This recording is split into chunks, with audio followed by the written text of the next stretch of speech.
आता आम्ही कालावली गाव जे आहे, खाडी जे आहे, सिंधुदुर्गच्या शेजारी सर्जाकोट नावाचा एक दुर्ग शिवाजी महाराजांनी बांधलेला होता। या गड नदीच्या, ही जी दिसते तुम्हाला ती सगळी गड नदी आहे, या गड नदीच्या त्या टोकाला, बरोबर या बाजूच्या टोकाला मेलोंडी बंदर आहे किंवा मालडी बंदर आहे।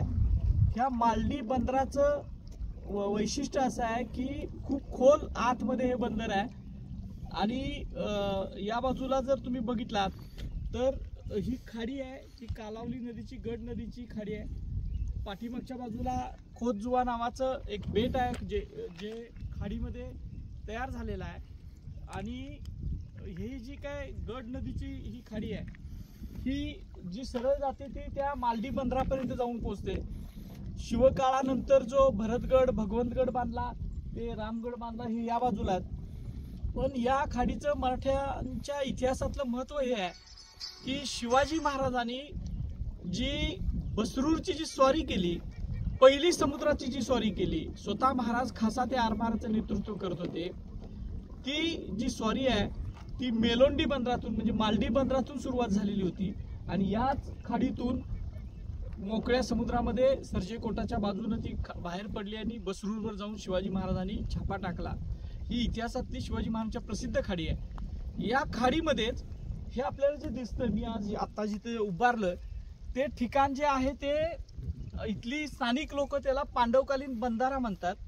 पण ह्या बंधाऱ्याचं एक वैशिष्ट्य असं आहे की जाणकार जर इथं नावाडी नसेल, नाखवा नसेल तर ह्याच्यातून पार होता येत नाही।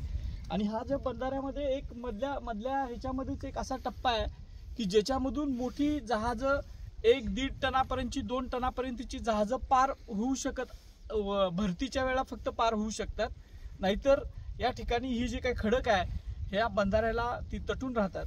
अत्यंत सुरक्षित असं बंदर महाराजांनी त्यावेळेला निवडलेलं होतं मालडीचं आणि त्यातून महाराजांनी इथून पार केलं।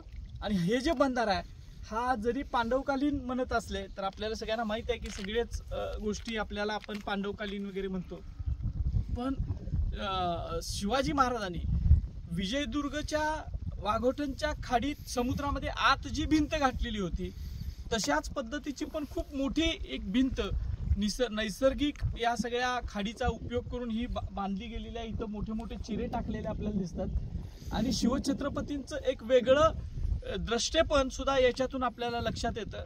आणि ही ती खाडी आता ओहोटीची वेळ आहे, भरतीच्या वेळेला आम्ही जिथं उभारलं तिथं साधारण 5 फूट उंच परत पाणी येतंय, इतकं हे भरतंय आणि ह्याच्यातून मग मधल्या टप्प्यातून मोठी जहाजं सुद्धा ही भर समुद्रामध्ये जाऊ शकतात। आमचे जे काय खोत नावाचे आम्हाला इथं घेऊन आलेले नावाडे आहेत त्यांनी आम्हाला सांगितलं की इथं खूप वर्षापूर्वीपासून जो व्यापार व्हायचा, जो मुंबईपर्यंत जायची तिथली जहाजं ती मालडी बंदरातून जायची आणि इकडून पार व्हायची।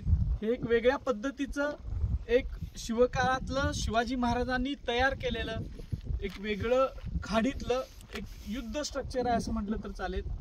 शत्रूची जहाजं आली तर शत्रूची जहाजातल्या लोकांना, जी कॅप्टन्स असतील, नावाडे असतील, त्यांना इकडं जर यायचं असेल तर त्यांना इथल्या भूगोलाची, इथल्या ह्या ज्या आत समुद्राच्या आत या खाडीत बांधलेल्या भिंतीची माहिती नसल्यामुळं येणारी जहाजं ह्याला येऊन तटावीत आणि फुटावीत अशा पद्धतीची रचना ही केलेली आहे। आणि एकदा समजा भरतीच्या वेळेला चुकून एखादा नावाड्यानं शत्रूच्या आरमारातल्या आत घातली तर त्याला ओहोटीच्या वेळेला बाहेर जाता येऊ नये अशा पद्धतीची ही रचना शिवाजी महाराजांची महानता दृढ करणारी आहे। आणि आपण इथं जर आलात कालावली खाडीला तर खोतजुवा नावाचं ठिकाण आहे, त्या ठिकाणी एक चांगलं राहण्याचं रिसॉर्ट सुद्धा आहे आणि आमचे अनिल खोत जे आहेत ते तुम्हाला इथं घेऊन येऊ शकतात। त्यांचा नंबर सुद्धा आम्ही कमेंट्समध्ये मी आपल्याला टाकणार आहोत।